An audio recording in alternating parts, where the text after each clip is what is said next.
23 એપ્રિલના રોજ લોકસભાની ચૂંટણી આવી રહી છે ત્યારે આક્ષેપો પ્રતિ આક્ષેપો માત્ર ગુજરાતમાં નહીં સમગ્ર દેશમાં ચાલી રહ્યા છે। ચોકીદાર ચોર હેના જે નારો રાહુલ ગાંધીએ જે આપ્યો છે અને ત્યારબાદ કહી શકાય પ્રધાનમંત્રી નરેન્દ્ર મોદી છે તેમને વળતો પ્રહાર કર્યો છે।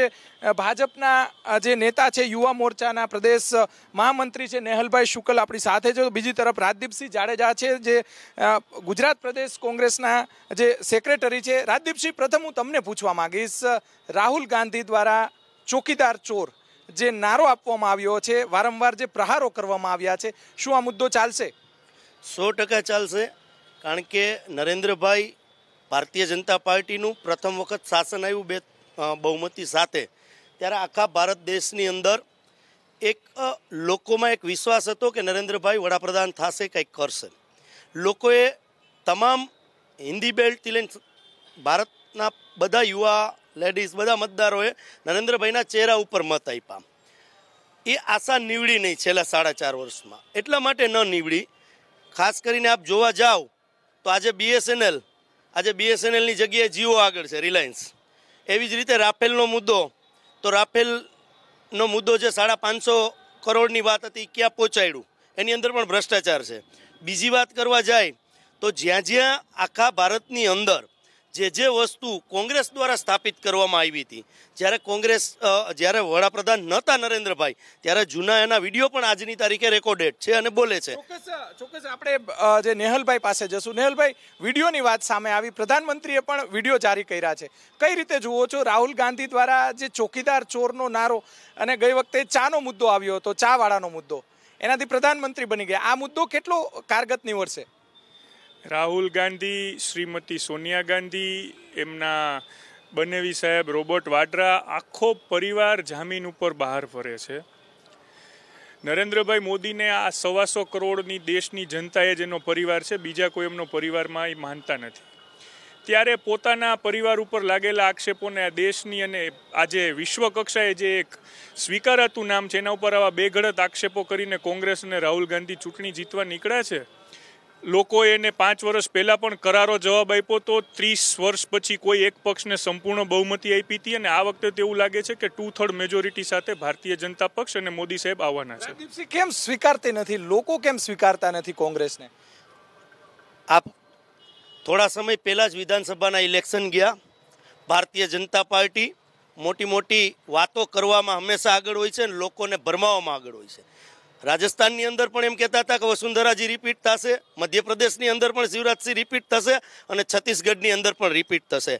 કરારો જવાબ ભારતીય જનતા પાર્ટીના લોકોના બનશે। રાહુલ ગાંધી પીએમ બની શકશે? રાહુલ ગાંધી 110% નેક્સ્ટ 2019ના વડાપ્રધાન છે, દાવા સાથે। નેહલભાઈ, શું કહેશો? બસ અમારા કોંગ્રેસના મિત્રો ઊંઘમાંથી જાગી જાય અને આ સ્વપ્ન પૂરું થાય એવું જ કહી શકાય। રાહુલ ગાંધી 2019 તો શું, 2021મી સદીમાં વડાપ્રધાન થાય એવું પણ જણાતું નથી, કારણ કે એક વડાપ્રધાન શું, એક સંસદ સભ્ય લેવલનું પણ મેચ્યોરિટી એમનામાં છે નહીં। 100% આ મુદ્દો ચાલશે। રાહુલ ગાંધીએ જે કહ્યું છે કે ચોકીદાર ચોર છે, તો તથ્ય વગરની કોઈ વાત નથી, કારણ કે જ્યારે રાહુલ ગાંધીએ નિવેદન આપ્યું ચોકીદાર ચોર છે, ત્યાર પછી તો આપણે જોતા જઈએ છીએ કે સીબીઆઈના ડાયરેક્ટરનું જે રાજીનામું લેવામાં આવે, એના પછી સુપ્રીમ કોર્ટમાં એને રિપોર્ટ રજૂ કરવામાં આવે કે એકનો રિપોર્ટ ભૂલથી નથી મૂકી શકાતો। હમણાં તાજેતરમાં એમની ફાઇલો ગુમ થઈ ગઈ છે। આવા અનેક કિસ્સાઓ રોજ બહાર આવતા જાય છે। જો ખરેખર આ ચોકીદાર સક્ષમ હોય તો આ પ્રકારના બનાવ બનતા ન હોય, અને આ તો સરકાર એવી જ સરકાર છે કે જે સુપ્રીમ કોર્ટને પણ ગ્રાહ્ય નથી રાખતી। ચોક્કસ આપણે ભાજપના આગેવાનો છે, એમની શું કહેશો? સક્ષમ સરકારની વાત આવી રહી છે સામે। જી, ચોકીદાર છે દેશની રક્ષા માટે, હિત માટે ચોકીદાર છે, પણ કોંગ્રેસની જેમ સોદાગર નથી। દેશની જનતામાં હિત માટે બધે ભાગીદાર છે અને ચોકીદાર છે, પણ કોંગ્રેસની સરકાર તો કાયમ સોદાગર રહી છે। અને કૌભાંડો હજારો, કે આપણે કહી શકીએ અસંખ્ય, ગણી ન શકીએ, એથી ઝેડ સુધી કૌભાંડોની હારમાળા છે। જ્યારે ભાજપ સરકારમાં 5 વર્ષ બધી પ્રજાએ જોયેલું જ છે, કોઈ એક જાતનો પણ કૌભાંડ લાગેલ, આરોપ લાગેલ। રાજદીપસિંહ, કયા કૌભાંડો કરેલા છે? કૌભાંડની વાત સામે આવી રહી છે કોંગ્રેસની સરકારમાં। કોંગ્રેસની સરકારમાં એક પણ જાતના કૌભાંડ થયા નથી, માત્ર ને માત્ર ભારતીય જનતા પાર્ટીએ।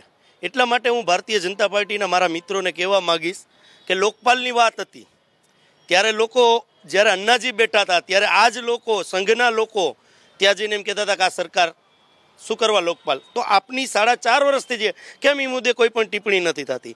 જો આપ ચોર નથી તો શું કરવાને બેસાડી દો. આપ બધાનું છીનવીને લઈ જાઓ છો. જે કોંગ્રેસ જે વસ્તુ લઈ આવી હતી, જે બિલો લઈ આવી હતી, એ બિલોને ત્યારે તમે લોકો ગાળો દેતા હતા. અત્યારે એ જ બિલ તમે ચોરી લીધા છે.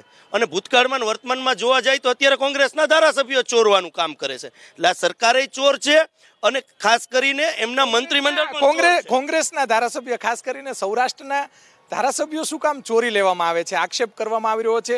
અને તાજેતરમાં જ ઘણા બધા ધારાસભ્યો જે મંત્રીપદ પણ 24 કલાકમાં મળી જાય છે. પહેલાના જમાનામાં એક કહેવત હતી કે કોઈની દીકરીને દીકરો પ્રેમ લગ્નમાં ભાગી જાય એટલે દીકરીવાળા એમ કે તમારો દીકરો કેરેક્ટર લૂઝ છે ને અમારી દીકરીને ભગાડી ગયો. ભાઈ, તમારા ચૂંટાયેલા ધારાસભ્યોને તમે સાચવી શકતા નથી. તમારા પ્રદેશ પ્રમુખ અને વિરોધ પક્ષના નેતાને ખબર નથી હોતી કે રાજીનામું શું કામ આપે છે. એ દોડતા હોય છે અલ્પેશ ઠાકોરનું મેનેજમેન્ટ કરવાને. આદરણીય જવાહરભાઈ રાજીનામું આપી દે છે. આટલા તો અંધારામાં ને ભીતે ભટકાતા હોય. અન્ય જે કોંગ્રેસના આગેવાનો પણ આપણી સાથે ઘણા બધા મુદ્દા છે. આ ચોકીદારનો મુદ્દો ચાલશે એવું લાગે છે તમને? 100% ચાલશે. આ ચોકીદાર છે એ વાત એની સાચી છે કે નરેન્દ્રભાઈ મોદી ચોકીદાર છે, પણ ચોકીદાર બે પ્રકારના હોય. એક ચોરી કરતા છે કે પ્રધાનમંત્રી છે. એટલે એ ભાઈ એમ કે છે હું દેશનો ચોકીદાર છું, એ ભાઈ કહે છે, હું એ વાતની યાર સંમત છું. પણ ચોકીદાર બે પ્રકારના હોય. એક તો ચોકીદારી કરતો હોય નિષ્ઠાથી, અને બીજો ચોકીદારી એવો હોય છે કે ચોરી કરતો હોય એની સાથે ભાગ બટાઈ કરી અને પોતાની નિષ્ઠા ચૂકી જતો હોય. તો નરેન્દ્ર મોદી જે વાત કરે છે ચોકીદાર, તો એ ચોકીદાર છે પણ ચોકીદાર ચોર છે. એવું કહેવા વાળા સમજી લે કે પોતાના હિત માટે ચોકીદાર બનવું એ કોઈ ચોર નથી. એ પોતાના હિત માટે ચોકીદાર બન્યા છે. કોંગ્રેસની શાસનમાં ક્યારે આવું થયું છે? અને રાહુલ ગાંધી સાહેબ અવારનવાર એવું કહેતા હોય છે કે ભાજપની શાસનમાં ખેડૂતોએ આત્મહત્યા કરી છે. તો મારો એક જ પ્રશ્ન છે રાહુલ ગાંધી સાહેબને કે એના શાસનમાં શું કોઈ ખેડૂતે આત્મહત્યા કોઈ દી કરી જ નથી? બેરોજગાર લોકો હતા એમને નોકરી અપાવી. આજે રેલવે છે, પછી કોઈ પણ રાજ્યમાં ભરતી છે. રેલવેમાં આજે 1,30,000 ભરતી બહાર પડી છે. બરોબર છે, એમની વિશે મોદી સાહેબનું ઘણું ખરું કામ છે. આજે બાકી કોંગ્રેસની સરકારમાં આટલી બધી નોકરી પણ બહાર નહોતી પડતી. તમે શું કહેશો? ચોકીદારનો મુદ્દો ચાલશે કે અન્ય મુદ્દાઓ ચાલશે? ઘણા બધા મુદ્દાઓ ચાલી રહ્યા છે. ચોકીદારનો મુદ્દો તો ચાલશે જ, એ સાથે યુવાનોની જે બેરોજગારી છે એ પણ ચાલશે. હું તો એમ જ કહું છું કે ચોકીદારની નિગરાનીમાં જે એના રાષ્ટ્રીય પ્રમુખ છે એના જે સન છે જય શાહ, એને 80,000 રૂપિયાના 50 કરોડ રૂપિયા કરી નાખ્યો. તો એ જ ફોર્મ્યુલો આપી દે ને તોય બેરોજગારી બધી દૂર થઈ જશે. એ જ ફોર્મ્યુલો હું એમ કહું છું કે આપી દે લોકોને. અને જે આંકડા જે કાયદેસરના જે રોજગારીના આપેલા છે એ બધા જ ખોટા આંકડા આપેલા છે. અને કે જે 2 કરોડ રોજગારી કરવાની વાત હતી, સાચો આંકડો શું છે? સાચો આંકડો તો એમને આપવો જોઈએ. એમની સરકાર છે અત્યારે, કે સાચો આંકડો એ લોકો ઉજાગર કરતા જ નથી. કયો મુદ્દો ચાલશે? બધા જ મુદ્દા ચાલશે, કારણ કે ચોકીદાર ચોર છે એ વાત 100% સાચી છે. અને મોદી સાહેબ ખેડૂતોના માણસ થઈને ચૂંટાયા છે, કે ખેડૂતોના નેતા તરીકે ચૂંટાયા છે. તો અત્યારે 1 વર્ષમાં ખેડૂતોને માત્ર 6,000 રૂપિયાની એને પાસ કરેલ છે ગ્રાન્ટ. તો એ 6,000 રૂપિયામાં ખેડૂતોને રોજના 20 રૂપિયા મળે. ખરેખર ખેડૂતોને 6,000 રૂપિયા નહીં પણ બિયારણના ભાવ ઓછા, કપાસ અને મગફળીના પોષણક્ષમ ભાવ મળવા જોઈએ, વીજળી મળવી જોઈએ, પાણી મળવું જોઈએ. એ બધું જરૂર છે, નહીં કે 6,000 રૂપિયાની. આટલા વર્ષો પછી દેશને એક પરાક્રમી અડગતાથી નિર્ણય લઈ શકે. પાકિસ્તાનને 70 વર્ષમાં એના ઘરમાં જઈને આટલા આંતરરાષ્ટ્રીય દબાણો હોવા છતાં પણ જવાબ આપવો એ કોઈ નાની સૂની વાત નથી. આજે પાકિસ્તાન 2009માં બધા જ વિશ્વના દેશો એની પડખે હતું. આજે કોઈ પણ નથી. ચીન માત્ર ને માત્ર મસૂદ અઝહર પૂરતું સાથે છે.